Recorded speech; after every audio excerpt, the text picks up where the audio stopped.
रमज़ान का महीना ख़त्म होने को आया है और इब्राहिम्स और बाकी जितने भी मुस्लिम ब्लॉगर्स हैं उन्होंने लगातार व्लॉग डाल कर अपना पैसा कमाया है या नोट छापे हैं।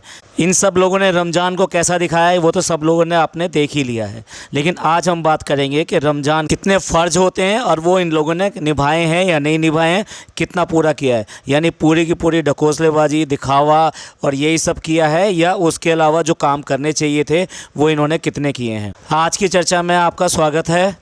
ये वीडियो उन लोगों के लिए भी ख़ास होने वाला है जो मुस्लिम रिवायतों को या मुस्लिम फ़र्ज को बहुत अच्छी तरह समझते नहीं हैं, सिर्फ़ और सिर्फ इनके व्लॉग्स देखकर इनको बहुत ज़्यादा पसंद करते हैं और इनका जो भी कुछ ये दिखाते हैं उसी से ही वो समझ जाते हैं कि हाँ ये बहुत अच्छा कर रहे हैं और ये बहुत ज़्यादा धार्मिक हैं, इस्लामिक हैं और ये सारी चीज़ें पूरी करते हैं। वाह कितने अच्छे हैं, कितने सीधे लोग हैं, कितने मतलब गॉड फियर लोग हैं।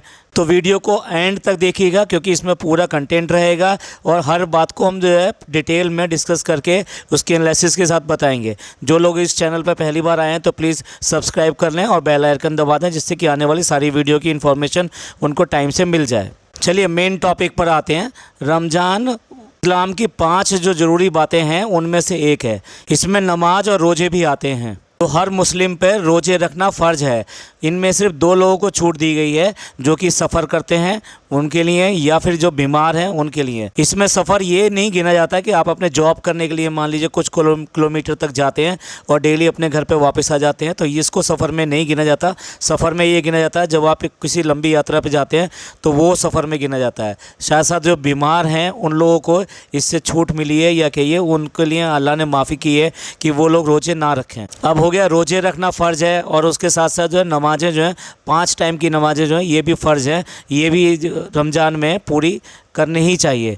इसके अलावा और जो चीज़ें बताई गई हैं वो ये बताई गई हैं कुरान को पढ़ना यानी कुरान की तिलावत करना या फिर कुरान को सुनना। तो ये जो है ये भी कम से कम एक कुरान ज़रूर सुना जाता है रमज़ान के महीने में, और जो लोग अच्छी तरह से जानते हैं पढ़ना तो उनको पढ़ना भी चाहिए। कम से कम एक कुरान जो है ख़त्म करना चाहिए। अब इसी से जुड़ी हुई एक बात आती है, उसको बोलते हैं तरावी, जो कि आपने देखा होगा ये जो व्लॉगर्स हैं ये इसको बिल्कुल इसको टच नहीं करते, इसके बारे में बात नहीं करते, क्योंकि इसके लिए उनको एक्स्ट्रा नमाज़ें मतलब एक तरह से पढ़नी पड़ती हैं। यानी जो 5 नमाज़ें होती हैं वो तो पढ़नी ही पढ़नी है। अभी आपको कितनी दिखाते हैं कितनी नहीं दिखाते वो अलग बात है।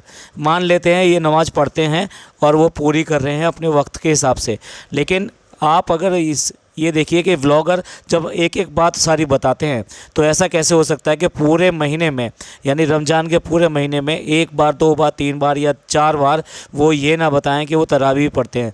तरावी किसको कहते हैं? तरावी जो है एक तरह की 20 रकात की नमाज होती है जो डेली बेसिस पे पढ़ी जाती है, पूरे रमज़ान में पढ़ी जाती है और रमज़ान से एक दिन पहले शुरू हो जाती है, यानी चांद रात से शुरू हो जाती है। अब इसमें जो कुरान शरीफ है उसको पूरा एक एक करके सारे पारे उसके पढ़े जाते हैं और जो जेंट्स होते हैं वो इसके लिए वो मस्जिद में जाते हैं, वहाँ पर ये पढ़ा जाता है और उनके लिए फ़र्ज़ होता है कि वो वहाँ पे ये 20 रकात नमाज जाके उनके साथ में पढ़ें। तो इस तरीके से कुरान पूरा किया जाता है। अब मुझे कहने की ज़रूरत नहीं, जिसके पसंद के जो व्लॉगर्स हैं यानी कि डब्बा हो या फिर भाभी हो या फिर जो है वो जनाब हों या और जो बहुत सारे जो व्लॉगर्स हैं मुस्लिम्स वो हों, इन सारों पर ये सब चीज़ें लागू होती है। तो ये लोग इनको भी ये पढ़ना वाजिब है कि उनको भी ये तरावी पढ़नी चाहिए। अब आपने देख ही लिया होगा इनमें से कोई नहीं पढ़ रहा है। अब आती है बात जेंट्स की, तो ये बात होगी लेडीज़ जो है लेडीज़ को घर पे पढ़नी होती है और उनको दूसरे तरीके से पढ़नी होती है, लेकिन उनको भी ये 20 रकात पूरी करनी होती है। तो यहाँ पर भी किसी ने इन लफ्ज़ों का इस्तेमाल नहीं किया है, बल्कि ये अख्तियारी करते हैं और नमाज की बात करते हैं। ज़्यादा से ज़्यादा ये कहते हैं कि ठीक है हमको आप अभी कुरान पढ़ लेते हैं और उसके बाद में फिर ये लग जाते हैं दुनियावी कामों में, यानी कि शॉपिंग में लग जाते हैं, खेल तमाशों में लग जाते हैं या फिर जो है कुछ और बनाने में लग जाते हैं या कुछ चैलेंज होने शुरू हो जाता है, आइस चैलेंज और ये सब। भैया जिसका जितना दिमाग उतना ही करेंगे, इनको कोई मतलब नहीं है। मैं आज ये सारी बातें इसलिए कह रहा हूँ कि आप लोगों के दिमाग से ये पर्दा हट जाए कि ये लोग कितने इस्लामिक हैं और कितनी चीज़ें पूरी करते हैं और सब चीज़ें पूरी करते हैं, कितने अच्छे लोग हैं, कितने सीधे लोग हैं। ये तो गॉड फियरिंग है, ये हर चीज़ को जो है बहुत तरीके से और हर तरीके से निभाते हैं। दूसरी चीज़, इसमें जो लेडीज़ हैं वो रोज़े के टाइम पे मेकअप नहीं कर सकती हैं, क्योंकि मेकअप करने पर क्या होता है कि वो जो होंठ हैं, होंठ पर लगाई हुई कोई भी केमिकल या कोई भी चीज़ है वो अंदर जाती है, तो इसलिए उसका सख्त मनाही होती है। और आपने देख लिया होगा कि डब्बा जो है वहाँ से घर से बाहर भी गई थी, किसी प्रोग्राम के लिए गई थी, तो पूरी तरीके से मेकअप वगैरह करा के गई थी। उसके अलावा भी वो जो है अभी मौधा गई है, तो वहाँ पर भी वो जो शॉपिंग कर रही है उसमें साफ़ क्लियर दिखाई दे रहा है कि वो लिपस्टिक के साथ में है, और साथ साथ जो है उसका मेकअप भी दिखाई दे रहा है। और इसी तरीके से एक चीज़ और है, यानी कि अब भाभी की भी अगर बात कर लें ना, अभी आपने देखा होगा कि ये इनको कहीं जाना है, तो इसलिए जो ये तैयार होकर यहाँ बैठी हैं, इसके बारे में हम बाद में बताएंगे, ऐसा जनाब ने बताया था। तो ये 2-3 उदाहरण हैं। उसके अलावा जब ये डब्बा ने अफ्तारी अरेंज की थी तब भी आप देख लीजिए, तब भी ये मार्केट गई थी, तो तब भी इसने जो है क्या लगा रखा था। तो एक तरीके से मेकअप के बारे में जो भी कुछ है वो मैंने आपको बता दिया। इसके अलावा नाखून बड़े नहीं होने चाहिए। अब हम यहाँ स्क्रीनशॉट भी डालेंगे इस बात का कि डब्बा के नाखून देख लीजिए ये कितने बड़े बड़े रखती है, और पूरे रमज़ान इसके चल रहे हैं। दूसरे, रमज़ान के दौरान आप कोई ऐसा वैसा काम नहीं कर सकते, गलत काम नहीं कर सकते। कहा तो ये जाता है कि किसी को ना गलत नज़र से देखो, ना गलत ज़ुबान से बोलो, और ना ही कोई गलत बात सुनो। यानी पूरी तरीके से नाक, कान और अपने मुंह का, इन सब का रोज़ा होता है। तो रोज़ा जो होता है वो इस तरीके का होता है, तो इसलिए इस दौरान आप कुछ ऐसा नहीं कर सकते। और डब्बा ने क्या करके दिखाया है वो आप सबके सामने है।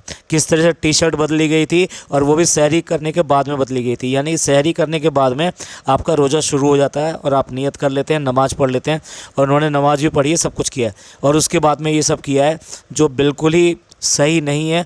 रोज़े के हिसाब से तो बिल्कुल सही नहीं है। किसी तरीके से ऐसा रोज़ा कबूल हो ही नहीं सकता। शर्म भी नहीं आती ये सब चीज़ें दिखाने में। पूरे व्लॉग में ये सारी चीज़ें दिखा देते हैं, और उसके बाद में फिर कुछ बोलते भी नहीं, अपनी गलती भी नहीं मानते हैं। जैसा कि मैंने कहा कि ज़बान का भी रोज़ा होता है, तो ज़बान की रोज़ा मतलब आप गलत बात ना निकालें। इसका मतलब सीधा सीधा ये भी है कि झूठ बोलना भी गलत बात में आता है। अब आपने देख लिया रमज़ान के महीने में ही कैसे जनाब की ट्रॉफ़ी आ गई। मैडम ने भी पूरा झूठ बोला, जनाब ने भी पूरा झूठ बोला, और वो तो ट्रॉफ़ी तो झूठी थी। उसके बाद में ये भी झूठ बोला कि कुरान का पढ़ने के बाद में ये जो बॉक्स आया, ये मैं अभी अनबॉक्सिंग करके देखता हूँ, मैंने खोला भी नहीं है, जबकि पहले ही दिखा दिया कि वो बॉक्स जो है उससे निकली हुई ट्रॉफ़ी टेबल के ऊपर रखी हुई है, काफ़ी देर से रखी हुई है। तो इसका मतलब जनाब को सारा कुछ पता था। तो ये क्लियरली हुआ कि हर तरह से इन दोनों ने मिलकर झूठ बोला है। हमने डब्बा का झूठ भी पकड़ के दिखाया था कि वो एक शोरूम का प्रमोशन के लिए गई थी, और वहाँ पे जाके उसने इंस्टा स्टोरी लगाई अपनी, और उस स्टोरी में कहा कि जहाँ पर भी आप परचेज़ करने के लिए जाते हैं, जहाँ से आप सोना ख़रीदते हैं, अगर वहीं जाना हो और वहीं शूट करना हो तो आपको बहुत अच्छा लगता है। पूरा कोरा झूठ बोला था, सब लोग जानते हैं, इतने सारे व्लॉग बनते हैं। तो इस सब के बीच में वो वहाँ पे नहीं जाती अपने रूटीन का सोना लेने के लिए, या इनकी फैमिली में से कोई भी नहीं जाता वहाँ। उसके बाद में दूसरी बार झूठ बोला अपने व्लॉग के अंदर, और उस व्लॉग के अंदर क्या झूठ बोला कि हम जहाँ से सोना लेते हैं ना, वहाँ पर हम जो गए थे, और उसका वहाँ पर एक हमें शूट करना था। तो यानी वही सारी बात उसने दोबारा से अपने व्लॉग में भी दोहरा दी। तो ये डब्बा का झूठ था। तो इस तरीके से झूठ बोलना भी गलत बात होती है, और इन लोगों ने मिलकर झूठ बोला। अब आ जाते हैं बात एक और चीज़ पे कि इस महीने में जब ये महीना ख़त्म होने पे आता है, तो उससे पहले जो घर की लड़कियां होती हैं ना, उनको ईदी भेजी जाती है। ये रिवायत है, और ये भी एक रमज़ान का हक़ बनता है कि जो लड़की है उसके लिए हक़ बनता है कि उसको आप जो ईदी भेजें। ईदी में क्या होता है कि उसके पूरे घर के लिए कपड़े भेजे जाते हैं, साथ साथ ईद मनाने के लिए, जो सेवइयाँ मनाने के लिए जो जितने सामान होते हैं, यानी कि वहाँ पर घी और उसके अलावा जितने भी मेवे यानी कि ड्राई फ्रूट्स होते हैं वो भेजे जाते हैं, सेवइयाँ भेजी जाती है, दूध के समथिंग पैसे भेज दिए जाते हैं, चीनी भेजी जाती है। तो इस तरीके से जो पूरा सामान है इस तरह का, वो कच्चा जो है वो वहाँ पे भेजा जाता है। सम टाइम वो जो उसके साथ में कुछ चावल वगैरह इस तरह की चीज़ें भी भेजी जाती है। साथ में खजूर, खजले और इस तरह की जो बाकी फ़ैनी, इस तरह की जो चीज़ें होती हैं ये भी भेजी जाती है। तो इसको ईदी बोलते हैं। ये हर मुसलमान अपनी बेटी के लिए, अपनी बहन के लिए देता है। तो यहाँ पे जनाब जो है वो क्या हैं, वो फादर हैं, ऐसा उन्होंने कहा था, और ऐसा डब्बा ने भी कहा था। तो क्या जनाब ने अपनी बहन की ईदी भेजी? जनाब ने उसको ईदी दी?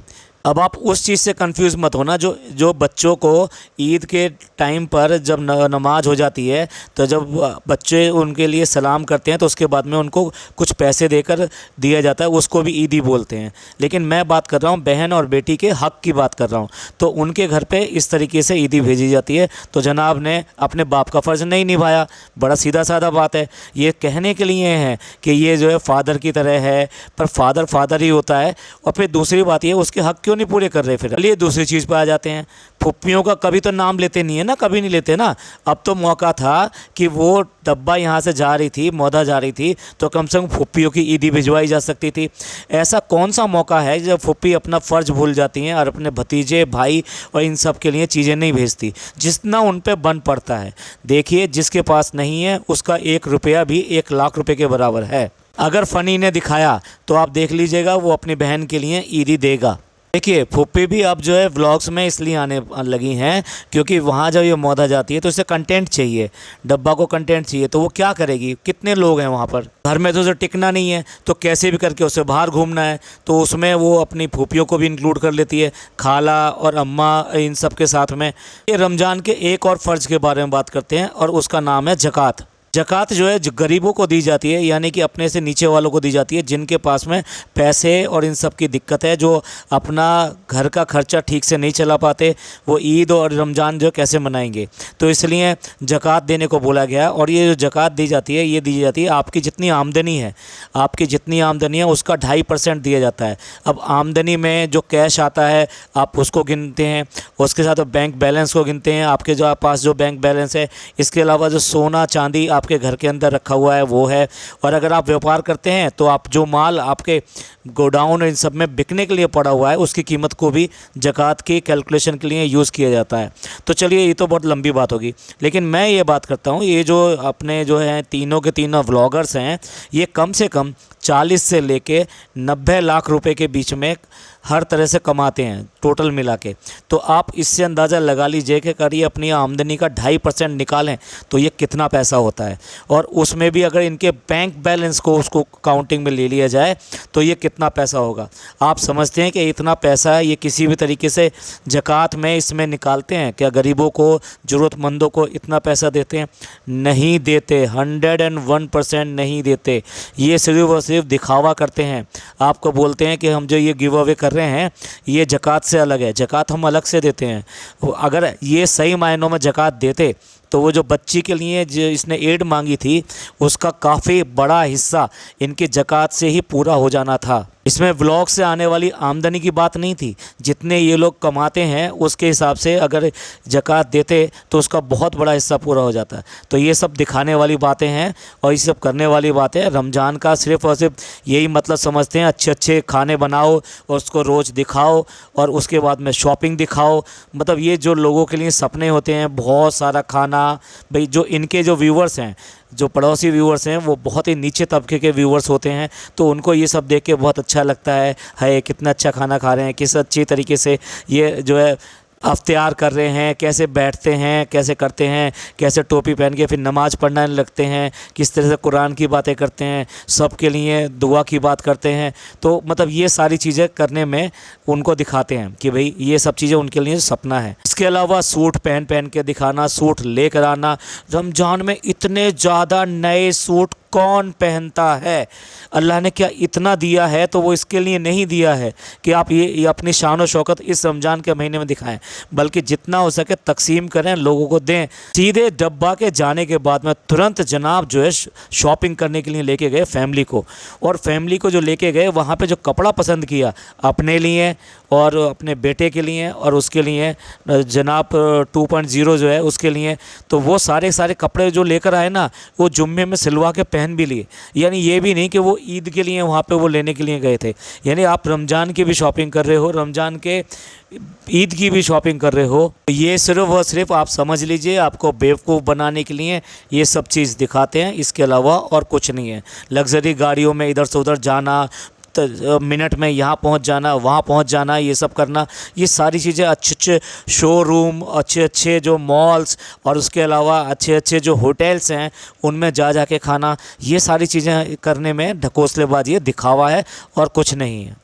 चलिए, बहुत ज़्यादा लंबा हो गया है ये पॉडकास्ट, हालांकि और भी बहुत सारी चीज़ें डिस्कस करने वाली थी। ये पॉडकास्ट आपको पसंद आया हो तो प्लीज़ लाइक कीजिए, सब्सक्राइब कीजिए और शेयर कीजिए। कमेंट जरूर कीजिएगा क्योंकि आपके कमेंट्स का इंतजार रहता है, उन कमेंट्स का हम खुद तुरंत जवाब देते हैं। आजकल हमारे पॉडकास्ट की नकल बहुत हो रही है, यानी कि दूसरे पॉडकास्टर भी हमारा कंटेंट लेके बना रहे हैं। आपको खुद पता चलेगा कि हमारा पॉडकास्ट पहले आया है या उनका जो पॉडकास्ट है वो पहले आया है। इससे पता लगेगा कि कौन काम करता है और कौन सिर्फ कॉपी कैट करता है। थैंक यू, धन्यवाद, शुक्रिया।